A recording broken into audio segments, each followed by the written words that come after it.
وہ فقیروں کے اندر بھی بانٹ سکتا ہے، اس کو سٹاک بھی کر سکتا ہے، خود بھی کھائے، گھر والوں کو کھلائے، غریبوں کو کھلائے، اور اگر اضافی گوشت ہے اس کو سیو کرنا چاہے تو کر سکتا ہے۔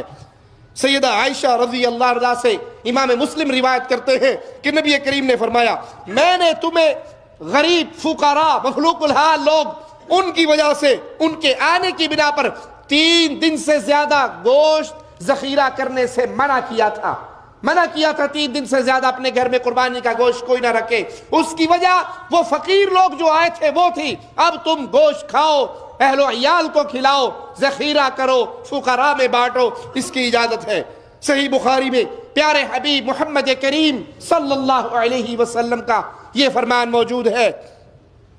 آپ نے فرمایا کھاؤ، کھلاؤ اور ذخیرہ کرو۔ صحیح مسلم میں ہے، پیارے حبیب نے فرمایا میں نے تمہیں 3 دن سے زیادہ قربانی کا گوشت ذخیرہ کرنے سے منع کیا تھا، اب تم جتنا چاہو ذخیرہ کر سکتے ہو۔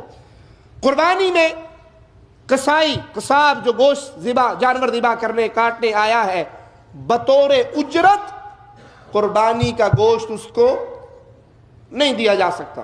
بس ٹھیک ہے ہماری گائے ذبح کر جو اس کی کھال تمہاری ہو جائے گی، نہیں، اس کو اجرت جو آپ نے طے کی ہے وہ الگ دیجئے۔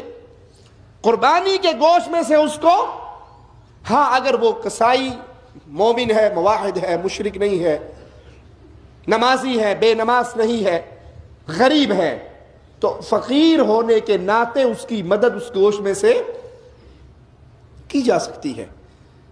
فقیر ہونے کے ناطے قربانی کی اجرت کے بدلے میں اس کو گوشت یا سری یا پائے یا کھال نہیں دینے چاہیے۔ مسند احمد میں برا بن عازب سے روایت ہے کہ رسول اللہ صلی اللہ علیہ وسلم ہمارے درمیان کھڑے ہوئے اور ارشاد فرمایا 4 قسم کے جانور قربانی کے لیے جائز نہیں۔